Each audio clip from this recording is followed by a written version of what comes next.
Audiobook The Golden Thread, compiled by designer, edited by Sirapong Malasri. The Golden Thread. Discovering the universal wisdom hidden in the world's great faiths. The unitive core. Compassion, stillness, and surrender. Scratch the surface of any major religion and you will indeed the same three pillars holding it up. Compassion, stillness, surrender, they wear different names. In Buddhism, compassion is karuna. In Christianity, it is agape love. In Taoism, it owes from wu-wa. That effortless action that aligns with the grain of things. But the lived experience of these three is identical no matter where you stand. A Buddhist monk sitting in loving-kindness meditation feels the same expansive warmth as a Christian nun praying for her enemies. The stillness of a Taoist sage sitting by a stream mirrors the silence of a Quaker meeting. Surrender in Islam, the very word Islam means submission, echoes the Christian not my will but yours and the Buddhist letting go of attachment. I did not learn this from a book. I learned it by living it. I was born into a culture where compassion meant erring alms to monks at dawn. Later, I found myself in a land where compassion meant bringing casseroles to grieving neighbors. The outer form was rent, bowls of rice versus covered dishes, but the inner motion was the same, noticing a need and moving toward it. I watched people of rent faiths do this again and again, and I stopped seeing boundaries. I saw a single current of care. Stillness is harder to talk about because it has no content. Every tradition guards it. The psalmist says, "Be still and know that I am God." The Buddha teaches mindfulness of breath. Layazi speaks of returning to the uncarved block, the original stillness before thought. When I sat with meditation masters, they rarely argued about whose stillness was truer, they simply pointed inward. Stillness is the one place where words fail and all paths converge. It does not belong to any religion, it belongs to the human person who pauses long enough to end it. Surrender is the one that troubles modern people the most. We like control, but every tradition insists that the deepest wisdom comes when you release the reins. In Taoism, it is wu-wei, acting without forcing. In Christianity, it is entrusting your life to God. In Buddhism, it is letting go of the illusion that you are the master of your fate. I have fought this lesson. Every time I nally surrendered a worry I had been wrestling, I found the same quiet relief whether I was in a temple or a chapel. These three are not separate practices, they feed each other. Stillness makes room for compassion to arise naturally, not as a duty, but as an over-owe. Surrender makes stillness possible because you stop trying to X everything. Compassion gives surrender a direction, it turns release into love rather than apathy. I see them as three facets of one thing, not three paths, one path with three markers. You can test this yourself. Find a moment of genuine compassion you felt. Maybe you sat with a friend in pain, notice the stillness that surrounded it. The racing thoughts stopped. Then notice the surrender, you could not X them. But you gave your presence. That moment is the golden thread. It does not need a label. The traditions guard these pillars jealously. They dress them in particular symbols and stories. But the pillars themselves remain indifferent to borderlines. Agape love is not a Christian invention. Karuna is not a Buddhist property. They are human capacities that traditions discovered, named, and preserved. When a Muslim gives charity and a Jew practices tzedakah, they are breathing the same moral air. The river and the wells, one water, many vessels consider a great underground river that no one has ever seen. It oozes beneath a wide plain. India rent villages. People dig wells, each well reaches the same river. When they draw water, it tastes slightly rent because of the soil and stones surrounding each shaft. One village names its water after the well digger, another claims the water is sacred only when drawn from their bucket. But a child who looks into any of the wells sees the same dark shimmer, the same life-giving coolness. The water does not care about the names. This is the golden thread. The river is the unitive wisdom. The wells are the world's faiths. Each tradition digs deep enough to touch the same quiet source. What it draws up is shaped by local stone, language, custom, history, but the water itself comes from the same place. I have drunk from several wells. The taste varies, the quenching does not. I once asked a Taoist teacher why the sages spoke in riddles. He answered, because truth is simple, but the mind loves complexity. So we wrap simple truths in mystery to help the mind accept them. All traditions do this. They clothe the golden thread in robes and rituals so that different kinds of people can hold it. The core teaching remains plain: treat others as you would be treated. Quiet your heart, let go of what you cannot keep. The problem comes when we mistake the well for the water. A Christian might insist that salvation comes only through Christ's name. A Buddhist might insist that enlightenment follows only the Eightfold Path. They are both right about their well, neither is wrong, but they are speaking of shafts and stones, not of the water itself. When a faithful Christian loves her enemy, she is drawing from the same river as a Buddhist practicing metta. They would feel the same quality of mercy if they could compare notes without words. I am not saying all religions are the same, they are not. Their wells are different depths and widths. Some are older, some have more ornate stonework. Differences matter, but the water that meets the deepest human thirst is one. This is not a soft, blurry claim. It is the most rigorous one I know. It demands that you look past the surface without ignoring the surface. It demands that you honor the well while testing the water. You can verify this for yourself. Read the Sermon on the Mount, then read the Dhammapada. Then read a few chapters of the Daya Dejing. Do not compare arguments.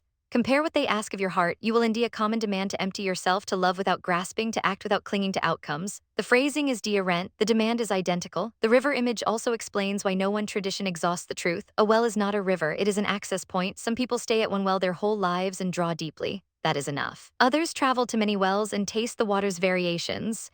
That is also enough. Neither approach is superior. Both are valid ways to drink. 7 teachings that appear in every tradition. I have spent years comparing the core texts and oral teachings of the world's major faiths. Again and again, the same instructions appear. I do not mean surface-level coincidences. I mean deep structural commitments that shape how a human life is meant to be lived. 7 of them rise above all others. You can indeed each one in Buddhism, in Christianity, in Taoism, in Islam, in Judaism, in Hinduism, and beyond. Not in the same words, but in the same moral direction. The RSD is the golden rule: treat others as you would wish to be treated. Jesus states it positively. Confucius states it negatively. The Buddha states it impersonally: all tremble at violence, all fear death. The shared root is the recognition that the other is not other. Their pain feels like your pain, their longing mirrors yours. This is the most widely affirmed moral principle in human history. It cuts across every boundary. The second is silence. Every tradition prescribes periods of quiet, not because noise is bad, but because the deepest wisdom cannot be heard in a storm of words. The desert fathers retreated to silence. Zen monks sit in zazen. The Taoist sage closes the mouth and shuts the gates of the senses. Silence is the native language of the soul. When traditions argue in words, they divide. When they fall silent together, they unite. The third is non-attachment. Diarent words, same law. Buddhism calls it letting go of craving. Christianity warns against storing up treasures on earth. Taoism teaches that the sage does not accumulate. Islam forbids usury and hoarding. Each tradition sees that clinging to possessions or roles or identities eventually causes su'ering. Freedom comes when you hold things lightly. The fourth is humility, not false modesty, but accurate self-appraisal. The Buddha refused to be called a god. Moses is described as the most humble man on earth. The Daedejing says the sage puts himself last and NDS himself RSD. All traditions distrust arrogance. They see that the ego blinds, while humility opens the eyes. The FTH is service, feeding the hungry, clothing the naked, caring for the sick. This is not optional piety, it is the test of genuine faith. In the Christian parable, those who serve the least of these serve Christ unknowingly. In Buddhism, generosity is the RSD of the paramitas, the perfections. In Taoism, the sage helps all creatures and does not contend with them. Compassion without action is a ghost. Service gives it a body. The sixth is forgiveness, releasing debts, grudges, and the desire for revenge. The Lord's Prayer ties divine forgiveness to human forgiveness. The Buddha compares holding anger to grasping a hot coal. The Daedejing says requite hatred with virtue. Forgiveness is not forgetting. It is refusing to let the past crime terrorize the present. Every tradition demands it, and every human struggles with it.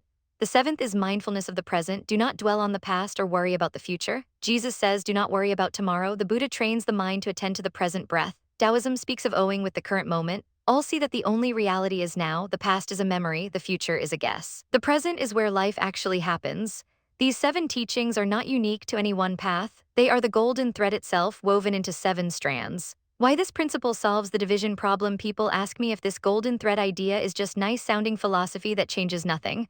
I understand the skepticism. Beautiful words do not stop wars, but I have seen this principle work in actual lives. When someone truly grasps that the person across the religious divide is drinking the same water, something shifts. The perceived threat drops away. You stop needing to convert them or defend yourself against them. You can breathe. Most religious conflict comes from confusing the well with the water. When I believe my well is the only one that can reach the river, I will GHT to protect it. I will see your well as a threat. But when I realize the river is vast and available to all, I can relax. Your well does not endanger mine. Your prayers do not dilute my prayers. The water is still there, still cold and clear. This is not about erasing diarences. Diarences are real and can be beautiful. A cathedral is not a zendo. Gregorian chant is not a Buddhist gatha. These diarences should be honored. The golden thread does not demand uniformity. It demands recognition that beneath the varied surfaces, the same moral truths work on the human heart. You can love a cathedral and still feel the presence of the river in a forest shrine. The transformation happens in relationships. I have watched a devout Christian and a devout Buddhist sit down and discover that they both pray for their children in almost identical words. I have seen a Muslim and a Jew recognize that their daily prayers both begin with gratitude. These discoveries do not make them convert, they make them see each other. That seeing is the end of enmity. You do not need to abandon your tradition, you do not need to blend them into a blurry soup. The golden thread runs through your tradition as it is, it runs through theirs as it is. Your job is to undo the thread in your own well, draw it up and live it deeply. Then when you meet someone drawing from another well, you can compare notes. You will indeed that you are already kin. This solves division not by argument but by experience. You cannot think your way into unity, you must taste the water. When you practice compassion deeply, you will see compassion practiced elsewhere and feel recognition. When you cultivate stillness, you will sense the stillness in a mosque or a temple. The bridge is not built with ideas, it is built with practiced virtues that every path teaches. The golden thread is not a new religion, it is a way of seeing. It leaves your tradition intact but removes the fear of others. It honors the well while pointing to the river. That is the work of a lifetime. From a Buddhist shrine to a Christian pew, I was born in a Buddhist country. The smell of incense and the sound of temple bells were my childhood. I learned to bow before golden statues and to quiet my mind long before I knew the word meditation. It was not philosophy to me, it was simply home. Then, as an adult, I moved to a Christian country. Suddenly, the bells became organ music. The incense became the faint scent of old wooden pews. The golden statues became a simple cross. Everything on the surface had changed. For a long time, I felt untethered. I was not a tourist in either world, but I no longer fully belonged to just one.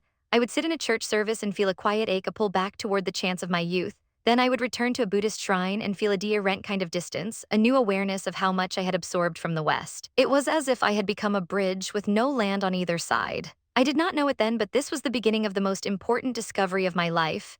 Many thought me that same discovery was waiting. This is not a story of one person gearing it all out alone. Along the way, I met teachers who pointed me toward something deeper. Taoist masters taught me to stop grasping. Meditation teachers showed me how to listen not just with ears, but with silence itself. Christian friends did not argue theology with me, they simply lived their faith in ways that felt startlingly familiar. Each one handed me a deer-rent piece of the same puzzle. The puzzle was this: deer-rent religions look deer-rent on the surface. However, deep down their teachings are the same. I did not learn this by reading comparative religion textbooks. I learned it by living in two worlds, by sitting in two kinds of silence, by listening to two deer-rent sets of bells. And the longer I listened, the more I realized they were ringing the same note. That note is what this book is about. The gift of Taoist teachers and silent masters. Taoism came to me not as a system, but as a series of encounters. An old teacher once handed me a cup of tea and said nothing for an hour. When he finally spoke, he said, "The water does not argue with the cup, it simply LLS the shape it is given." I nodded, but I did not understand. I wanted teachings I could write down, steps I could follow, a clear path. The Taoist way seemed too slippery. It kept pointing me back to what was already there instead of giving me something new to hold onto. Later, studying meditation with other masters, I found the same quiet insistence on simplicity. A Buddhist teacher in my home country would tell me, "The mind is like a pond. When it is still, you can see the bottom. When it is stirred, you see only the mud." A Christian monk I met years later used almost the same words. Only he called it the peace that passes understanding. Deer-rent trees, but the fruit tasted the same. I began to trust that taste more than the labels on the trees. These teachers did not teach me to blend all religions into one mush. That would be disrespectful to each tradition. Instead, they taught me to look past the outer garments and see the body beneath. Every faith has its own skin, its own rituals, its own stories, its own sacred words. But every faith also has a heartbeat, and that heartbeat, once you learn to recognize it, is unmistakably one thing. It took me years to understand what these teachers were showing me. This book is my attempt to share it. The problem of surface deer-rents is most people never get past the surface. They see a cruci X and think that is all of Christianity. They see a Buddha statue and think that is all of Buddhism. They hear words like karma, grace, wu-wai, and they lay them into separate drawers in the mind. This is not their fault. Religions do look deer-rent on the outside: the architecture, the clothing, the holidays. The dietary rules, these are real deer-rents, but they are also the shallowest layer. The problem is that we mistake the shallow layer for the whole ocean. We argue over whose prayer posture is correct. We debate whose sacred text is the literal word of God. We defend our symbols as if the symbols themselves are the truth. In doing so, we miss the actual truth that the symbols are pointing toward, and so we remain divided.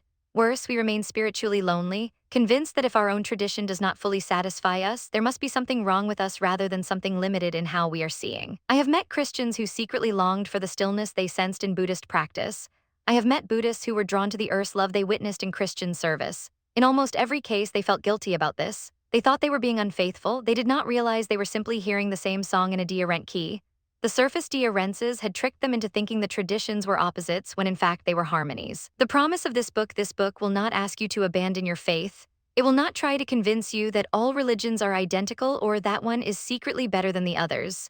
That is not the point. The point is to show you a golden thread that runs through every major tradition. Once you see it, you cannot unsee it. And once you see it, a great deal of inner conflict simply falls away. You can remain fully rooted in your own tradition while drawing nourishment from the shared wisdom beneath all of them. We will explore 7 universal teachings, truths that appear in Buddhism, Christianity, Taoism, and beyond. These are not my inventions. They are already there in the sacred texts, waiting to be noticed. We will look at compassion, stillness, surrender, and other core principles that every tradition holds precious. I will not ask you to take any of this on faith. I will simply walk you through what I have found and let you see for yourself. Along the way, I will share what I have learned, not as a scholar of religion, but as someone who has been homesick in 2 spiritual worlds and now found a way to belong in both. This book is a bridge. It is built from the materials of my own life, but it is wide enough for anyone to walk across. Whether you feel torn between faiths, curious about one you did not grow up in, or simply tired of the division you see around you, there is a place here for you. The golden thread exists. Let me show you where to look. The spectacle of rents, ritual, language, and hearth. My friend Raj is a 55-year-old engineer. He was raised Hindu in a large Indian family, married a Catholic woman, and now sits on the edge of two worlds. One evening, his aunt visited for dinner and saw a small rosary on the hallway table. She picked it up, turned it over, and said, "I don't understand why they need beads, it's just superstition." Raj told me this story quietly, not with anger but with a deep weariness.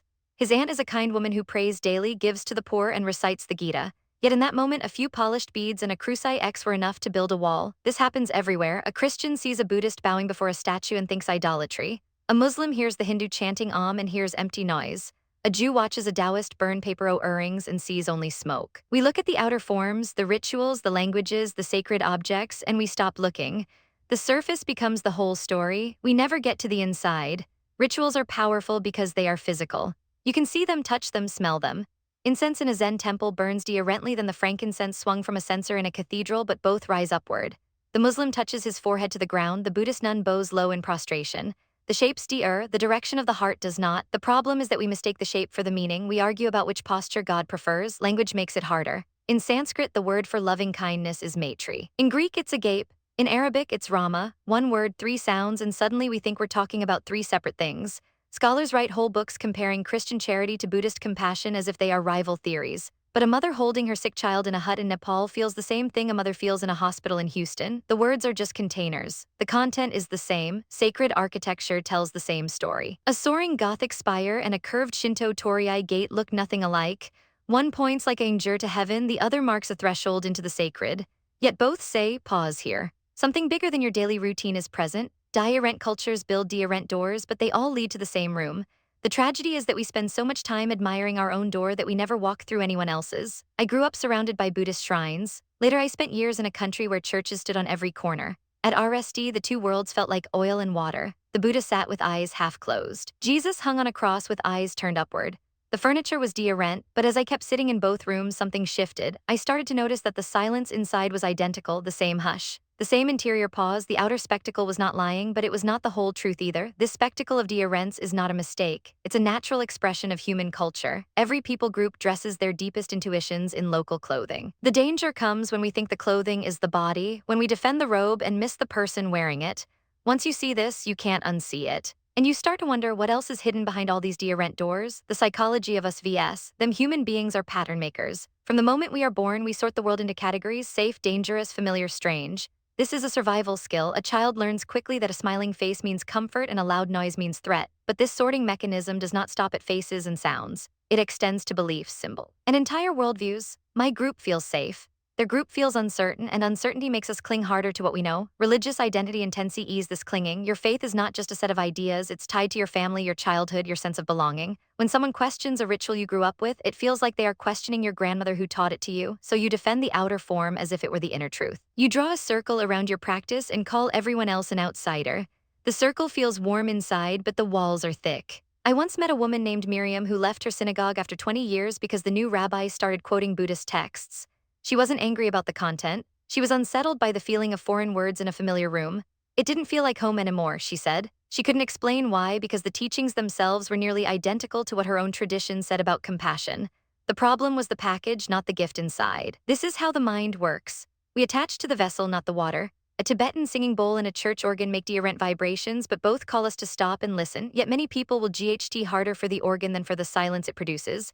The object becomes a badge. Wearing it says, I belong here. Not wearing it says, I am not one of you. The badge matters more than the belonging. The cost of this psychology is enormous. When you deny yourself by what you are not, you have to keep checking the boundary. You have to monitor who is inside and who is outside. This exhausts the spirit. It also blinds you to the goodness in other traditions. A Buddhist might read the Beatitudes and think, this is just what the Buddha said. But if she never opens the Bible because it's not my book, she'll never ND out. Breaking this pattern does not mean abandoning your tradition. It means loosening your grip on the outer shell so you can hold the inner pearl more carefully. The group identity can stay, the label can stay, but when you see that the label is just a label, you stop using it as a weapon, you stop using it to keep people out.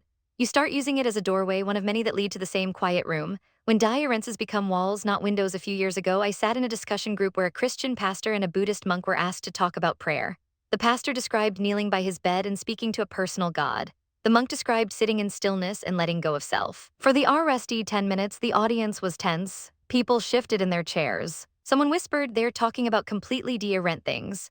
But then the monk said, when I sit, I'm not talking to myself, I'm opening to something larger than myself. The pastor nodded and said, that's exactly what I mean by God. The walls started to crack. Most of the time, though, these conversations never happen. We live in separate neighborhoods, attend separate services, and read separate books. Our differences stay frozen because we never let them touch. A Hindu woman might never hear a Muslim describe the experience of Salah, the movement from standing to bowing to prostration. If she did, she might recognize the same surrender she feels during puja, but the opportunity is rare, so the walls stand. Sometimes the walls are built deliberately. A teacher or a text tells you that outside the fold there is error, danger, or darkness. This is not always malicious. Often it comes from a sincere desire to protect the community. Every tradition has sharp edges, passages that draw hard lines between us and them. Followers are taught to read those passages and feel righteous separation. But the same scriptures, read differently, also contain passages about the stranger who shows unexpected holiness. We pick which verses to amplify. The internet has made this worse. Online, you can indie 1,000 voices confirming that your group is right and the others are wrong. Algorithms feed you more of what you already believe. The algorithm does not know that a Sioux poet and a Christian mystic are saying the same thing in different languages. It only knows you clicked on a post that criticized another faith, so it shows you more criticism. The walls grow taller every time you scroll. Lynn, a Vietnamese woman I know, grew up in a family that practiced ancestor veneration. Her Christian neighbors told her it was demon worship. For years, she hid her family altar when visitors came. She felt ashamed of something that had always brought her comfort. She told me once, I knew they were wrong about my family, but I was too tired to GHD. So she kept the wall up between her home and her neighborhood. Between her heart and her community, the cost was loneliness on both sides. The alternative is not to erase what makes each path unique. It is to see the uniqueness as a window, not a wall. A window lets you look into another room and recognize the same furniture rearranged. You may not move into that room, but you stop being afraid of it. You stop assuming the people inside are doing something wrong. You might even notice they have a chair you'd like to sit in for a while. The hidden cost, spiritual isolation. Not everyone ts neatly into one box. Some people grow up in interfaith homes. Some convert and feel like they never fully belong in their new community. Some simply read too much, ask too many questions, and notice that no single tradition answers everything. These people often feel spiritually homeless. They have no clear us. They carry pieces of many traditions inside but have no external home for those pieces. This isolation is quiet. It rarely shows up in surveys about religious alienation, but it's real and it aches. I have felt this ache personally. As I shared in the introduction, my life has spanned Buddhist and Christian worlds. For years, I felt like a guest in both houses, never a full family member. In a Buddhist temple, I was too influenced by Christian ideas. In a church, I was too shaped by Buddhist silence. Neither side knew quite what to do with me, so I kept quiet. I bowed in the temple and sang in the pew and felt alone in both places. Many people carry this kind of double life. Alif is a Turkish woman raised Muslim who now meditates in a Zen center. She told me she hides her meditation cushion when her mother visits. She has two vocabularies, one for Zazen, one for Salat. She has found richness in both. But there is no place where she can speak both languages at once. The isolation comes not from having no faith, but from having faith that no community fully holds. Others feel isolated even within a single tradition. They love their church but can't shake the sense that God is bigger than the doctrine. They sit in the pews and feel a longing for something the sermon never touches. When they read a verse from the Tao Te Ching, something clicks, but they can't tell their pastor. The isolation is not a lack of belief. It's a surplus of belief that doesn't tea the container. This isolation, paradoxically, is often the birthplace of the deepest spiritual insight. When you don't tea, you are forced to look beneath the surface. You can't rely on the group to give you your identity, so you have to undo the thread yourself. Painful as it is, this homelessness can become a strange gift. It forces you to ask, what is true regardless of which building I'm standing in? The hunger for a wider home is not a weakness. It's a sign that you've started to glimpse the golden thread. The loneliness you feel when you see the common core but can't name it publicly, that's the beginning of a deeper belonging. Not a belonging to one tribe, but a belonging to the truth that all tribes are reaching toward in their own ways. The unitive core, compassion, stillness, and surrender different religions look different on the surface. However, deep down their teachings are the same. I saw this clearly the RSD time I read the Christian Gospels side by side with the Buddhist sutras. The words were different, the images were different, but the shape of the teaching, the movement of it was identical. It took me years to name what I was seeing. Eventually, I found 3 pillars that hold up every major tradition I have encountered. The RSD pillar is compassion. In Buddhism, it is called karuna, the quivering of the heart in response to su'ering, the active wish to relieve it. In Christianity, it owes from agape, the love that asks nothing in return, the love Jesus showed when he broke bread with outsiders and touched the untouchable. In Taoism, it appears as ortless kindness, the natural goodness of the sage who does not force things but simply responds with gentleness. The words are different, but the inner reality is the same. a softening toward others that costs you something and asks you to move. The second pillar is stillness. Every tradition points to a silence beyond words. Buddhist meditation teaches shamatha, calm abiding, the mind settling like clear water. Christian contemplatives speak of the prayer of quiet, resting in God without speech. The Chinese sages call it zu emptiness, the receptive state where wisdom can enter. This stillness is not laziness. It is not zoning out. It is a deliberate turning toward what is deepest. And it is hard, our minds resist it. But every tradition insists that this silence is where we meet what is real. The third pillar is surrender. This one unsettles many of us because it sounds like giving up. But it is not defeat. In Buddhism, surrender means letting go of the illusion that we control everything, releasing the tight grip of the ego. In Christianity, it is the not my will but yours of Christ in the garden, a trust deeper than understanding. In Taoism, wu-wei means acting in alignment with the natural O, not forcing, not striving. Surrender is the moment you stop ghting and start cooperating with a wisdom larger than your own small plans. These three pillars appear in slightly different forms across traditions. You can indeed them in Hinduism, in Islam, in Sikhism. I have not studied every faith on earth, but wherever I have looked with honest eyes, I have found them waiting. They are the skeleton beneath the skin, the outer forms, the kneeling, the chanting, the fasting are the body. Compassion, stillness, and surrender are the bones. Do not misunderstand me. I am not saying the outer forms do not matter. They are beautiful, they house us, but they are not the point. The point is what they are trying to produce in you. A heart that softens, a mind that quiets, a will that yields. When you see this, the differences between traditions stop looking like walls and start looking like doors. The river and the wells, one water, many vessels. A samana, a wandering monk, once told me a story during a long retreat in the hills. He was not a famous master, he wore patched robes and had few teeth, but his words stayed with me. He said, imagine a great river that owes unseen beneath the earth. Here and there, people dig wells to reach the water. One well is lined with stone, another is ringed with wood. A third is simple earth. Each community names its well. They GHD over who dug the truest well, but every well draws from the same river. I have carried that parable for years. It is the simplest picture I know of what I call the golden thread principle. The wells are the religions, the traditions, the scriptures, the rituals. The river is the living truth that feeds them all. Die-errant communities dig in die-errant places. They use die-errant tools. They build die-errant structures around their wells. But when you lower the bucket all the way down, the water tastes the same. This is not a new idea. The medieval mystic Meister Eckhart wrote, theologians may quarrel, but the mystics of the world speak the same language. The Indian sage Ramakrishna spent years practicing Christianity and Islam and concluded that all paths lead to the same summit. I am not saying anything these wise ones did not already know, but I am inviting you to taste the water yourself, not just believe them. The river is real. You can sense it when you read the Sermon on the Mount and the Dhammapada in the same sitting. You can feel it when you sit in a Buddhist temple and then walk into a cathedral and notice the same quiet reverence in your chest. You can hear it when a Taoist teacher speaks about the Tao and a Hindu teacher speaks about Brahman, and you realize they are pointing at the same thing with different gestures. I want to be careful here. I am not saying all religions are identical. They are clearly not. The well in Mecca has different architecture than the well in Lourdes. The rituals the theologies do not map neatly onto each other. But the river does not care about the shape of your bucket, it only wants you to drink. When we GHT over whose well is best, we die of thirst arguing on the surface while water runs beneath our feet. 7 teachings that appear in every tradition. If the 3 pillars are the foundation, there are also crossbeams, spec-IC teachings that run through every tradition I have studied. I count 7. You will indeed them arranged differently in each faith, emphasized differently, expressed in different language.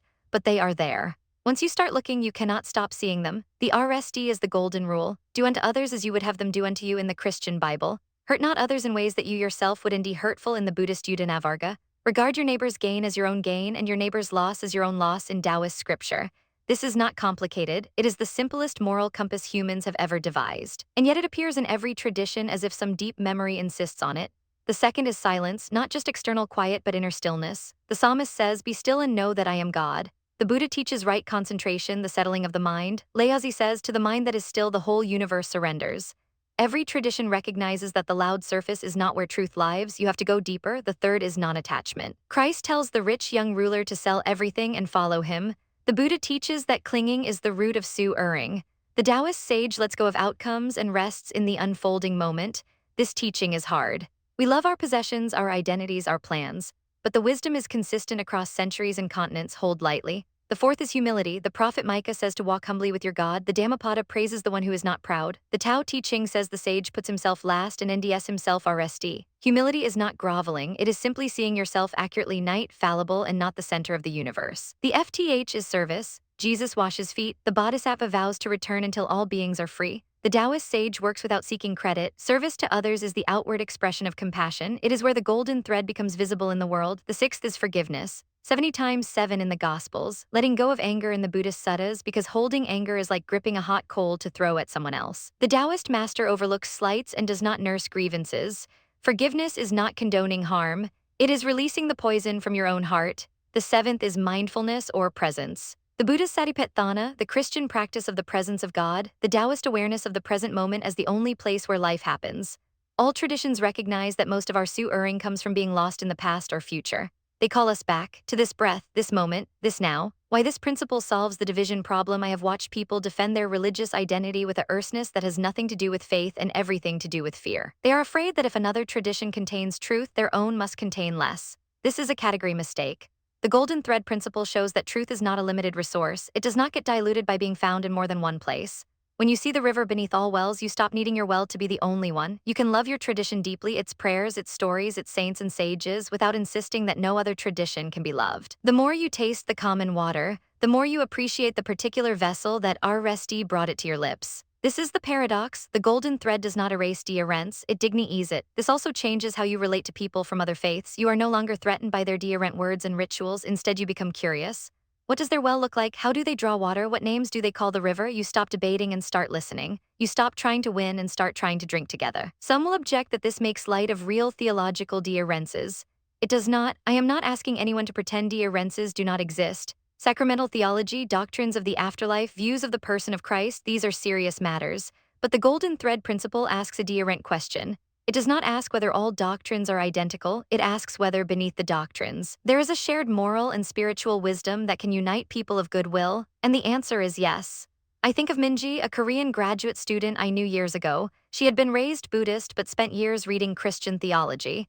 The two systems seemed to contradict each other at every turn. She was exhausted by the eort of choosing one over the other until she discovered a simple practice of comparing texts side by side for their underlying moral call. She started to see the same golden rule, the same call to humility, the same quiet invitation to stillness. She did not abandon her questions, but she found peace in the middle of them. She told me it was like learning that two songs she loved were written in the same key, even though the melodies were dearrent. That is the gift of this principle. It does not answer every question. It does not attend every dearrence, but it gives you a place to stand that is not a battle eld. It turns religious con-iked into spiritual kinship, and in a world that is hungry for peace, that is not a small thing. The sacred text as a shared mirror. Falek Aresti tried to end common ground by reading the Bible and the Dhammapada side by side. She opened both books one evening after a long shift at the hospital, determined to prove to herself that the teachings matched. But within minutes she was lost. The language was dearrent. The stories felt like they came from separate worlds. One passage spoke of a shepherd and his ox, another spoke of a bhikkhu renouncing his possessions. On the surface, nothing connected. That is when she remembered something her meditation teacher had once said. Do not read with the eyes of a scholar, read with the inner ear, listen for the echo behind the words. She stopped trying to ND matching phrases. Instead, she asked a simple question: what is this passage asking me to become? She turned to the Gospel of Matthew. Blessed are the merciful, for they will be shown mercy. Then she turned to a verse from the Dhammapada. Hatred does not cease by hatred, but only by love. This is the eternal rule. She sat with both. She did not analyze them. She let them settle in her chest. And slowly the echo became clear. Both were speaking of a force that breaks the cycle of harm, a force the Christian calls mercy and the Buddhist calls loving kindness. This is the core practice I want to share with you, not a scholarly comparison of religions, not a checklist of doctrines, but a way of listening that bypasses the outer forms and goes straight to the heart of the teaching. I call it the inner ear. Here is how it works. Take two sacred texts, one from a tradition you know well, one from a tradition you ND unfamiliar or even uncomfortable. Choose two short passages, read the RST one aloud if you can, then read the second. Do not ask, do these agree? That question leads to argument. Ask instead, what inner movement do they both ask of me? The answer is rarely a set of words. It is usually a direction of the heart, softening, releasing, trusting, serving. I have seen people try this with the Quran and the Tao Te Ching, with the Guru Granth Sahib and the letters of St. Paul. The outer forms remain dearrent, and that is ni. Dearrence is not the problem. The problem is stopping at dearrence and missing the shared pulse underneath. Try it tonight. Pick two passages, one familiar, one strange, read them slowly, then sit in silence for a few minutes and notice what moves inside you. Do not force a connection. If nothing comes, that is ni. The inner ear develops over time, but when you do hear the echo and you will write it down, that echo is a thread of gold. The universal practice of stillness. Before you can hear the golden thread in sacred texts, you have to quiet the noise inside your own head. Most of us come to spiritual practice with a mind full of opinions, memories, and fears. We have already decided what a real teaching sounds like. We have already picked sides. That noise drowns out the subtle resonances we are trying to ND. There is a practice that appears in nearly every tradition. Buddhists call it shamatha, calm abiding. Christians in the contemplative tradition call it centering prayer. Taoists speak of zuoing, sitting in forgetfulness. The outer instructions differ slightly. One tradition says to focus on the breath. Another says to repeat a sacred word. Another says to let thoughts drift like clouds and simply observe. But the core is identical. Stop grasping, stop resisting, rest in a stillness deeper than thought. I learned this practice from a Taoist teacher who lived in a small apartment on the outskirts of a noisy city. He taught me that stillness is not the absence of sound, it is the absence of clinging to sound. You can sit on a bus, in a waiting room, in a kitchen while dinner cooks, and still practice stillness. The outer world does not need to be quiet, only your inner grip needs to loosen. Here is a simple version that works regardless of your background. Find a seat, close your eyes or lower your gaze, take 3 slow breaths, letting the exhale be longer than the inhale. Then let the breath in its natural rhythm, do not control it. Now bring your attention to a single point, the sensation of air at your nostrils or the rise and fall of your belly. Or a word like peace or shalom or shanti. When your mind wanders, and it will 100 times, gently return to that point. No scolding, no frustration, just return. Do this for minutes to start. Tomorrow, 6. The goal is not to achieve a blank mind. The goal is to become familiar with the space between thoughts. That space is where the golden thread lives. It does not belong to any religion. It is the ground beneath all of them. I have watched Christians discover that this practice deepens their prayer life rather than threatening it. I have watched Buddhists indeed that it strengthens their mindfulness without contradicting the Eightfold Path. Stillness is a universal language. It requires no translation. It asks for no creed. Make this a daily habit, even 3 minutes. The inner ear grows sharper in silence. When you later open 2 sacred texts, you will indeed the echo much more easily. You will no longer be looking for matching words. You will be listening with the part of you that already knows the truth is one. The golden rule as a living bridge. There is one teaching that appears in more traditions than any other. Confucius said it. Jesus said it, the Buddha implied it, Rabbi Hillel said it, Muhammad taught it, Hinduism's Mahabharata states it. It is the principle of reciprocity, treat others as you wish to be treated. You will indeed in every major faith, often worded differently but pointing in the exact same direction. But knowing a teaching and living it are 2 different things. Most of us agree with the golden rule in theory and then violate it by lunchtime. We snap at a coworker, we ignore a neighbor's need. We scroll past Sue Erring because it is uncomfortable to look at. The gap between knowing and doing is where the golden thread either becomes real or remains an abstraction. I want to offer you a week-long exercise. It is simple but surprisingly deculted. For 7 days, choose one action each day that applies the golden rule across a boundary you do not usually cross. If you are Christian, choose a Muslim coworker and treat them with the same patience and goodwill you would owe a fellow parishioner. If you are Buddhist, choose someone from a faith you have quietly dismissed, maybe an evangelical neighbor, and extend the same compassion you would owe a fellow meditator. The action does not need to be grand. It can be as small as listening fully when that person speaks without planning your response. It can be owing a genuine compliment instead of a polite surface comment. It can be giving them the benefit of the doubt when you would normally assume the worst. The key is intentionality. You are not just being kind, you are consciously practicing the universal teaching that your tradition shares with theirs. Each evening, write down one sentence about what happened. Not a long journal entry, just a line. Today I treated my Hindu neighbor's concern with the same seriousness I would give my pastor's. Or today I failed, I was short with the cashier because I was tired, tomorrow I will try again. The point is not to perform perfectly. The point is to train your attention on the shared ethic beneath your different labels. By the end of the week, something shifts. You start to see the people you previously held at a distance not as them, but as fellow travelers who carry the same moral instinct you do. The golden rule stops being a verse you memorize and becomes a bridge you walk across every day. This is how the golden thread stops being a concept and starts becoming a way of life. Not through grand gestures, through small daily crossings of the invisible lines we have drawn between ourselves and others. Creating a sacred circle individual practice is essential, but the golden thread is also meant to be shared. You were not meant to do this work alone. There is a particular kind of gathering that can accelerate your discovery and root the practice in real community. I call it a sacred circle. A sacred circle is not a debate club. It is not a syncretic worship service. It is a small group of people from different traditions or from different streams within the same tradition who agree to meet regularly for one purpose, to share the core teachings they hold dear and listen for the echoes in each other's words. Here is a simple format. Gather 3 to 6 people. Meet in a neutral space, a living room, a library. A quiet corner of a park, open with a minute of shared silence. That silence itself is a teaching. It reminds everyone present that beneath their different words, a shared stillness already exists. Then choose a theme for the evening: compassion, forgiveness, humility, trust. Each person shares a short passage from their tradition that speaks to that theme. Then each person shares, not argues, not defends, what that passage has meant in their own life. The rule of the circle is this: no one tries to convert anyone else. No one critiques another person's tradition. You are not there to end Oz, you are there to end threads. When you hear something that resonates, you simply say, I hear that echoes something in my own path. And then you let the resonance sit without forcing it into words. I sat in a circle once where a Muslim woman shared a passage from the Quran about God's mercy encompassing all things. A Christian man, quiet for most of the evening, Nally spoke. That is almost word for word what I feel when I read the Psalms, he said. He was not converting, she was not compromising. They were simply recognizing the same light through 2D rent windows. That moment stayed with everyone in the room. It changed how they saw each other. If you cannot ND people from rent traditions, start with friends from your own tradition who are open-hearted. The practice still works. You can explore how the same teaching appears in rent parts of your own scripture, or you can read a passage from another faith respectfully and discuss what you recognize. The sacred circle is not about agreeing on everything. It is about creating a space where the golden thread can be seen by more than one pair of eyes. When you hear someone from a rent path describe an inner truth you recognize, you gain confidence that the thread is real, not just your private hope, but a shared discovery. Journaling the gold you find. The now practice is the simplest. It requires no group, no schedule, just a notebook and a few minutes of honest attention. I call it journaling the threads. The golden thread often appears in moments you do not expect. You are sitting in a church service, and a phrase from the sermon reminds you of something you once read in a Buddhist text. You are listening to a friend describe their prayer practice and you feel a ichor of recognition. That is what I experience in meditation. These moments are easy to lose. The day moves on, the insight fades unless you capture it. Keep a small notebook or a note on your phone. Once a day or even once a week, write down one moment when you sense the shared teaching beneath rent surfaces. It does not need to be profound. Do not edit yourself. Today, my coworker described her grandmother's Hindu funeral rites, and I recognized the same reverence for the departed that I feel at a Christian memorial. That is enough. That is a thread. Over time, these entries accumulate. When you look back after a month, you will see a pattern you did not notice while living it.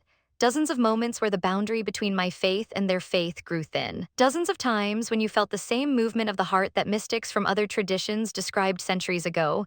The journal becomes evidence. Evidence that the golden thread is not a theory. It is something you have experienced. There will be days when you write nothing. Days when the traditions feel far apart again, when someone's doctrine rubs you wrong, when you wonder if this whole project is naive. That is normal. The journal is not a test you pass or fail. It is a record of a living process. The dry days prove the wet days were real. One practice I recommend: at the end of each month, read back through your entries and underline every verb or phrase that describes an inner movement: forgave, released, trusted, softened, let go. You will notice that these movements do not belong to one tradition. They are the universal grammar of the soul. The traditions give them rent names, but the movement itself is the same. This is how the golden thread becomes personal, not through argument, through attention, not by memorizing teachings. By noticing when they echo. Your journal is your own map of the shared territory. No one else needs to read it, but you need to write it. Because the thread you ND with your own attention is a thread no one can take away from you. But my tradition says Trap Carlos sat in the back pew of his parish church, the familiar scent of incense hanging in the air, but his mind was elsewhere. That morning he had sat in Zazen for 20 minutes, following the breath just as his Zen teacher had shown him. The stillness had been real. Yet now, listening to the priest speak about the singular path to salvation, a cold knot formed in his stomach. His tradition was telling him one thing. His experience was telling him another. The clash was not intellectual. It was visceral, a quiet panic that maybe he was doing something wrong. This is the RSD tangle. UND, a teaching in another tradition that resonates deeply. It might be the Buddhist emphasis on compassion or the Taoist art of effortless action. It aligns with something you already know to be true. But then you return to your own tradition's language and hear a verse or a sermon that seems to draw a hard line. Only this way, only these words. The mind starts to spin. Am I betraying my faith? Am I cherry-picking what feels good and ignoring the hard parts? The knot tightens when you try to talk about it. You mention to a trusted friend that you have been reading the Tao Te Ching and ending wisdom there. Their face changes. They quote a scripture that warns against other teachings. Suddenly, the golden thread you felt in your hand seems to vanish. You are left holding two separate ropes and they are pulling you apart. I know this not well. I have sat with it many times. The breakthrough did not come from resolving the contradiction with logic. It came from a quieter place. I had to ask myself, is the core of my tradition about a list of exclusive claims, or is it about a transformation of the heart? When I really looked at the heart of the teachings I grew up with and the heart of the teachings I was discovering, I saw the same fruit: patience, kindness, a loosening of the ego. The exclusive language was the outer form, the inner fruit was the thread. Your tradition may use words like salvation, enlightenment, or harmony with the Tao. These are rent doors. But walk through any of them sincerely and you ND yourself in a room where the air is the same. The tension eases when you stop trying to make the doorframes identical and instead pay attention to the room you are actually standing in. Is it making you more loving, more present, more humble? Those are the real questions. The trap is thinking you must have a perfect theological system that accounts for every rents. You do not. You only need to know where your feet are planted and what fruit that ground is producing. If your tradition's soil grows compassion, then it is good soil. If a practice from another tradition also grows compassion, then it is the same sun and rain, just falling on a rent eld. You are not betraying the soil by acknowledging the sun. When community pushes back a few months after he started sitting in silence each morning, Carlos mentioned it to his parish priest. The conversation did not go well. The priest was a kind man, but his words were sharp. He said Carlos was confused. He said you cannot serve two masters. He urged him to stop the meditation and focus on the rosary. Carlos left the rectory feeling hollow. He was not trying to serve two masters. He was trying to serve the one master he had always known, just with a deeper quiet. Community pushback is one of the hardest tangles to undo. Faith is not just a private matter. It lives in relationships, in shared meals, in the nods of recognition across the pew or the meditation hall. When those people look at you with concern or disapproval, it cuts deep. You feel a kind of exile creeping in. You wonder if the golden thread is worth the loneliness of being misunderstood. I have learned that much of this pushback comes from love. Your priest, your family, your friends, they fear for you. They have seen people drift away, lose their moorings, become spiritual tourists without a home. They do not want that for you. Their warning is a clumsy embrace. Recognizing this does not make the pain disappear, but it softens it. You can hear the fear beneath the words. There is also a more practical layer. Some of them have never sat with a Buddhist text. They have never practiced mindful breathing. Their image of another tradition is shaped by headlines or old prejudices, not by experience. They are guarding a door they have never walked through. You cannot argue them into understanding. What you can do is live in such a way that your life becomes the argument. When they see you becoming more patient, more attentive, more at peace, the questions start to change. What are you doing becomes how can I undo that too? Patience is the only way through this tangle. You do not need to announce your explorations from the rooftops. You do not need to convince anyone. The golden thread does not demand a parade. It simply asks you to keep walking. Over time, the people who love you will see the thread in your hands just by watching how you live. And some of them, without a single debate, will quietly start looking for their own. The shadow of spiritual bypass, there is a real danger in seeking the golden thread, and I would be dishonest if I did not name it. The danger is spiritual bypass. This is the temptation to leap over real differences and claim a false unity.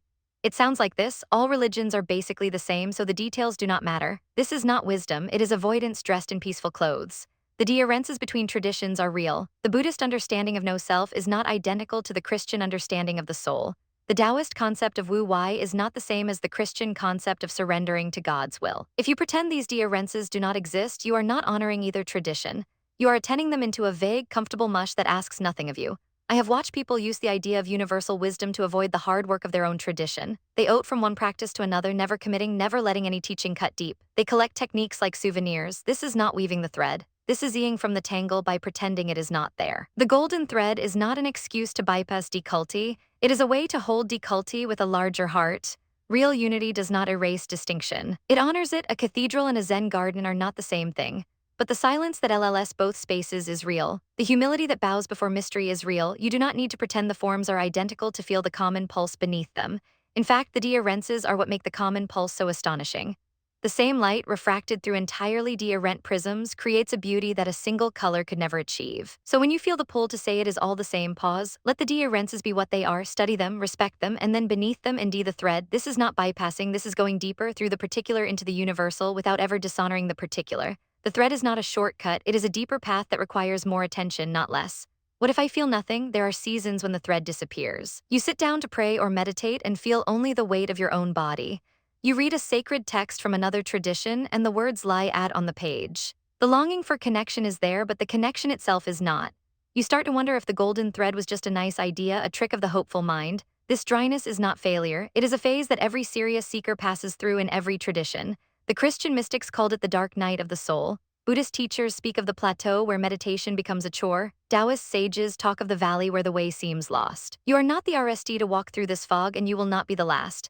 The temptation in the dry season is to grasp for a new experience. Maybe if I try a Diarent practice, maybe if I visit a Diarent temple, the grasping itself can become a subtle form of agitation. The thread is not an experience you can chase, it is more like the ground beneath your feet.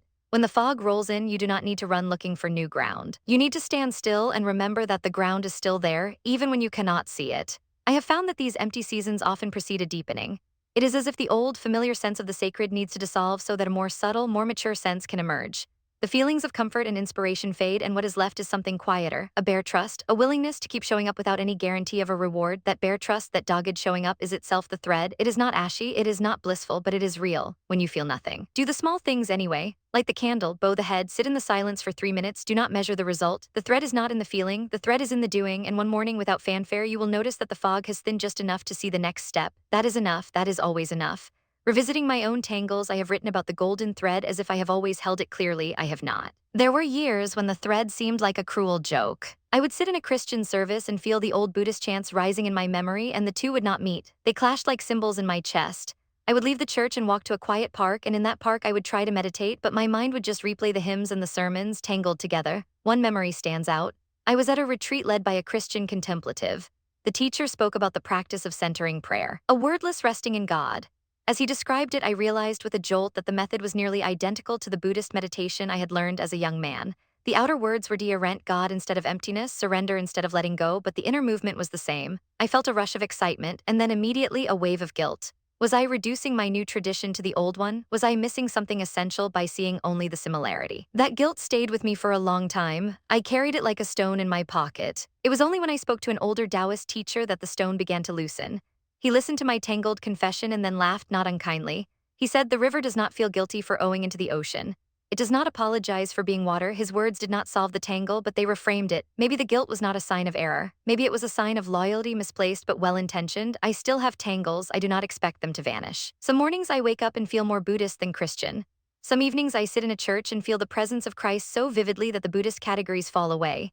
The thread does not demand that I choose one identity and discard the other. It only asks that I remain honest, that I do not pretend to have resolved what is still unresolved, and that I keep showing up with an open heart. The tangles are not obstacles to the golden thread. They are part of the thread. Every knot is where two strands meet. Without the knot, there would be no connection, just separate strings lying parallel and never touching. Your tangles are proof that you are not living in separate compartments. You are living in the messy, sacred intersection where traditions rub against each other and in that friction generate warmth. Do not curse the tangle, learn to read it. It is telling you where the work is and where the gift is waiting. Weaving the thread into daily life identity shift. From member to weaver, Keiko was born in a Buddhist household in Kyoto but has spent the past 30 years in a small town in Oregon.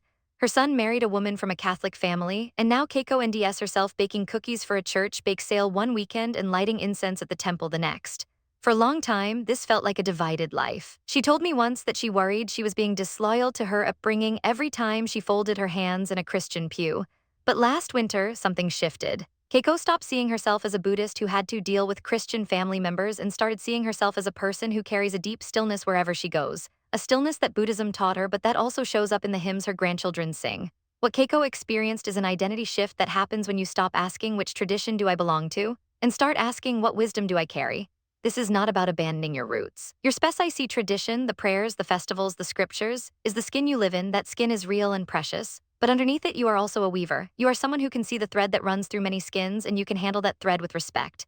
This shift changes how you walk into any room. You are no longer an outsider in another faith space. You are a quiet observer who knows the same river runs beneath that or two. This identity does not announce itself. There is no badge or title, but you will notice it in small moments. When your coworker asks for prayer and you say yes, even if they use a deodorant name for the divine. When your child asks why grandma kneels on a mat and grandpa sits in a pew, and you answer with calm curiosity instead of awkward dejection. Each of these moments weaves the thread a little tighter into the fabric of your ordinary hours. The goal is not to become a generic spiritual person with no particular tradition. The goal is to become so grounded in your own practice that you can see its reaction in someone else's without losing your footing.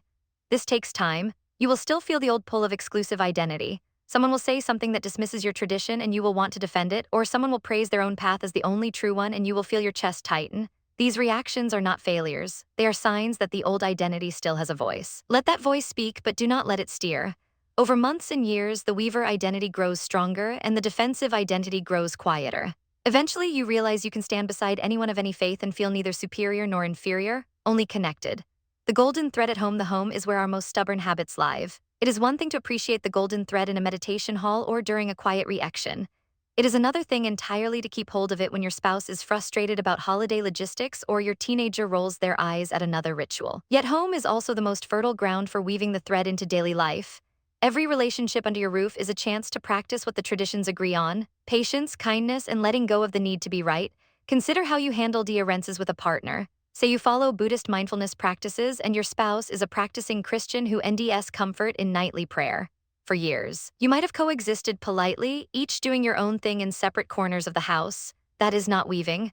Weaving begins when you sit with them one night, not to pray in their way, but simply to be present. You are not converting, you are witnessing. That small act tells your partner, I honor the thread in your hands even when my own hands hold a deodorant spool. Children complicate this beautifully. They ask questions adults are too polite to voice. If your Buddha teaches compassion and my Sunday school teacher says love your neighbor, why do you use deodorant words?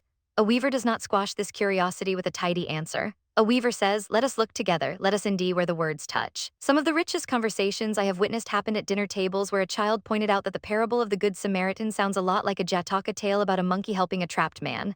The child did not need a theology degree to see it, they just needed permission to look past the names. Of course, not every day feels sacred. Most days feel like dishes and bills and who forgot to take out the trash. But the thread does not demand a shrine. It runs through a patient response when you want to snap. It runs through the decision to listen fully to your partner's worry instead of solving it. These tiny choices accumulate until the household itself becomes a quiet witness to the shared teachings.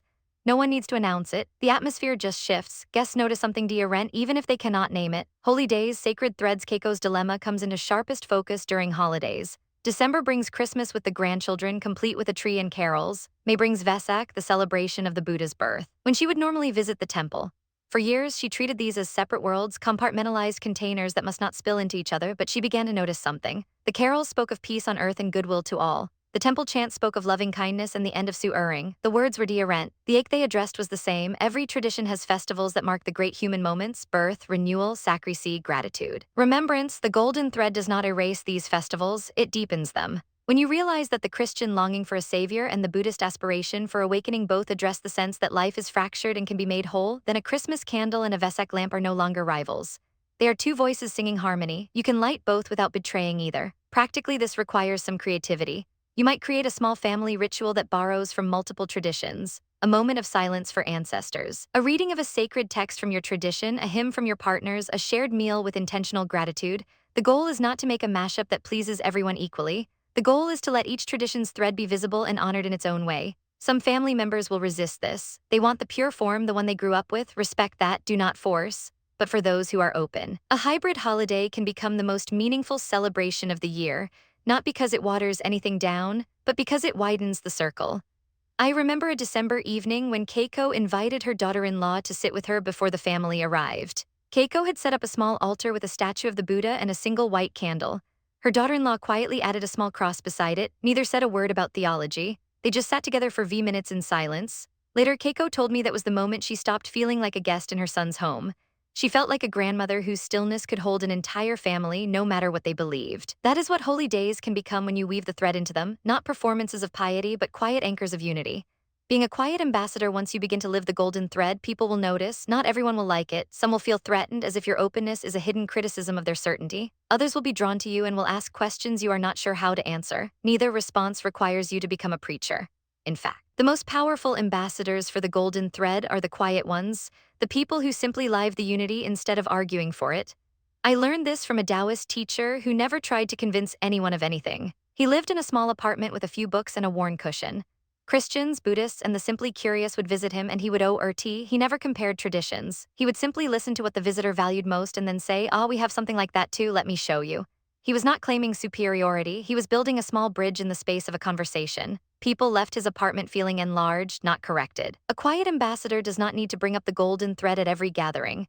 You do not need to steer every discussion toward interfaith harmony. The thread shows itself in how you listen, how you respond to difference, and how you refuse to join in when a conversation turns to mocking another tradition. Sometimes the most powerful thing you can say is, "I have found something beautiful in that path too."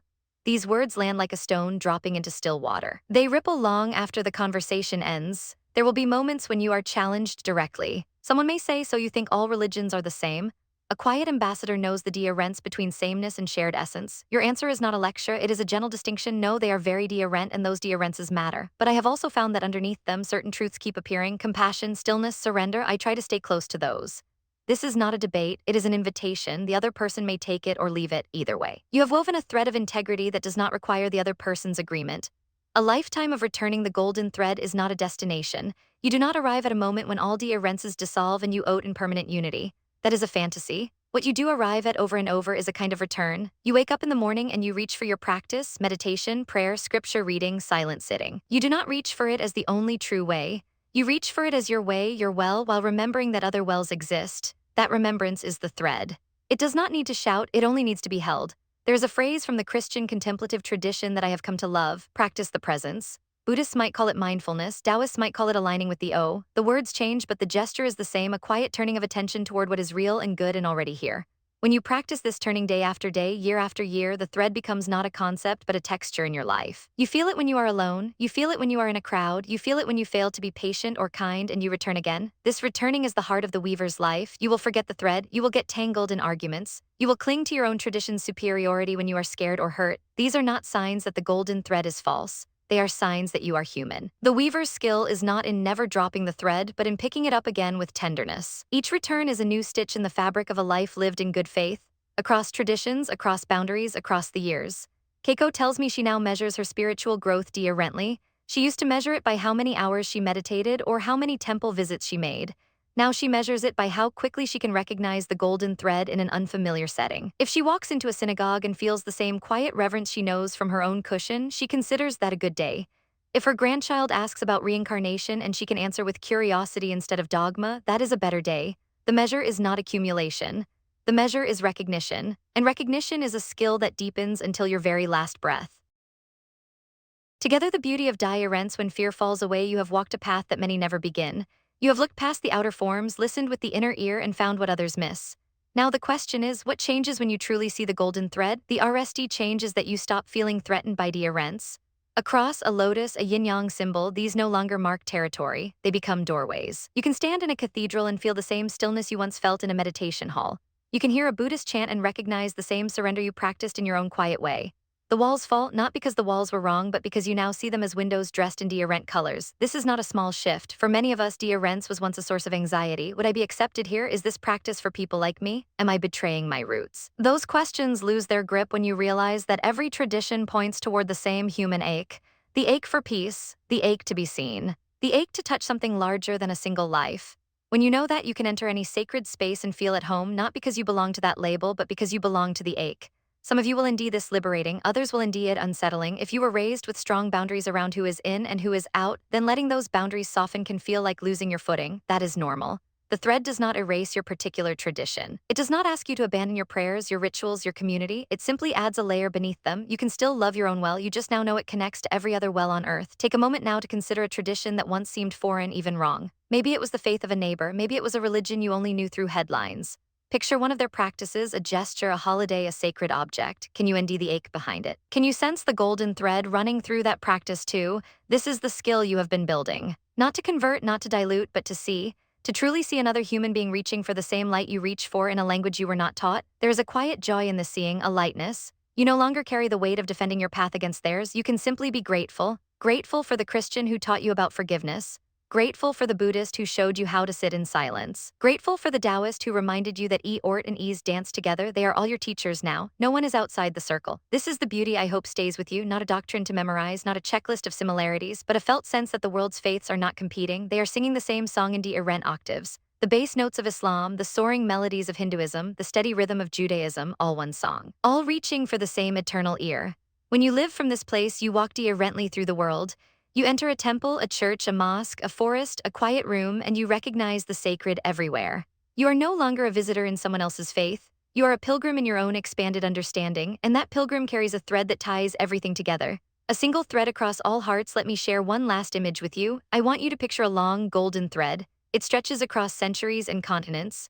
It passes through the hands of a desert prophet and a forest monk. It runs through the chanting of ancient scriptures and through the silence of a meditation cushion. It is held by grandmothers lighting candles and by children bowing before shrines. It runs through you now. You are holding it as you read these words. This thread is not a theory. It is not a new religion. It is the connective tissue of human longing. Every time someone forgives an enemy, the thread tightens. Every time someone sits in stillness rather than reacting in anger, the thread grows brighter. Every time someone serves a stranger without hope of reward, the thread hums with a deeper note. You have been part of this all along. Now you know it by name.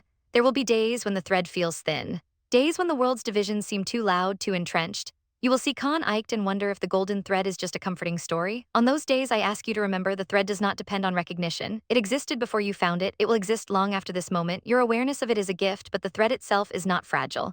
It has survived centuries of war and misunderstanding. It will survive your doubts too. What the thread asks of you is simple, not to X the world, not to convince anyone, only to keep your own grasp gentle and steady. When you encounter someone whose faith looks different, pause before you react to the outer form. Ask yourself, what is the ache behind their practice? What is the golden thread in their words? You will not always undo it immediately. Some people hide their ache well, but the asking itself changes you. The asking turns you from a judge into a bridge. I think of the people who taught me this without ever using the words. The Taoist master who once nodded at my frustration and said, "The river does not argue with the rock, it ows around it." The Christian friend who, when I was lost, simply sat with me and said nothing. The Buddhist teacher who corrected me not with chastisement but with a quiet smile. None of them tried to own the truth, they just lived close to the thread and let it speak through their lives. You can be that person for someone else. You do not need to be a scholar or a saint. You only need to be someone who remembers the thread when others forget. Someone who can say in your own way, "I see the same thing in your tradition that I love in mine." That is enough. That is more than enough. That is the work of healing the world, one conversation, one moment of curiosity, one act of recognition at a time. So hold the thread lightly, let it guide you not as a leash but as a compass. The goal is not to arrive at a single answer. The goal is to keep walking. Keep seeing, keep wondering. The golden thread is not a destination. It is a way of walking, and the world is full of people ready to walk with you if only they can see what you now see.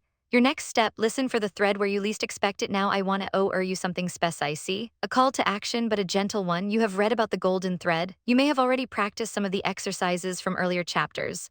But the work is not done until you take it into the world. So here's what I ask. Choose one tradition you know nothing about, not the one you grew up with, not the one your spouse practices, one that feels foreign, one that makes you slightly uncomfortable, and learn one sacred thing from it. Maybe you will read a passage from the Quran, maybe you will sit and listen to a Sikh curtain recording, maybe you will attend a Shabbat service as an observer with permission and quiet respect. The form does not matter, what matters is the posture. Go in not as a critic, not as a tourist, but as a listener. Go in asking the same question you have learned to ask. Where is the golden thread here? What is the ache behind this practice? You do not need to adopt anything, you do not need to agree with everything, you simply need to be present and open. When you do this, something shifts. The tradition is no longer an abstraction, it becomes human, it becomes real people with real longing. And you will indeed, I am certain of this, that the same thread you have traced through your own faith runs through theirs as well. It may look different, it may use words that jar your ear, but the thread is there. Afterward, take a few moments to react, write down one thing you recognized, not something you learned intellectually, but something you felt. A resonance. A moment where the distance between you and them shrunk. This is your evidence, this is your thread. Collect these moments over the weeks and months ahead. They will become a quiet library of proof that unity is real, not just a nice idea. And if you want, share what you found with one other person, not to preach, just to tell your story. I visited a mosque and heard something beautiful about mercy. I read a Hindu story that reminded me of my grandmother. Simple words, true words, this is how the thread spreads, not through argument, through witness, through one person living the truth that the walls are thinner than we think. I will not promise you that this path is easy. There will be pushback as we explored earlier, there will be dry seasons, there will be people who do not want the walls to come down. But I can promise you this, you will never be alone on this path. You walk with every mystic who ever looked beyond labels. You walk with every quiet believer who ever sensed that God or the Tao or the Buddha nature was bigger than any single name. You walk with me and I walk with you. We walk the same thread home. I began this book with a story about my own crossing between worlds. I end it now with a story that is no longer only mine, it is yours. You are the one now who stands between traditions. You are the one who can see past the surface. You are the one who can sit in a church and feel the stillness of a zendo or bow in a temple and remember the surrender taught by Christ.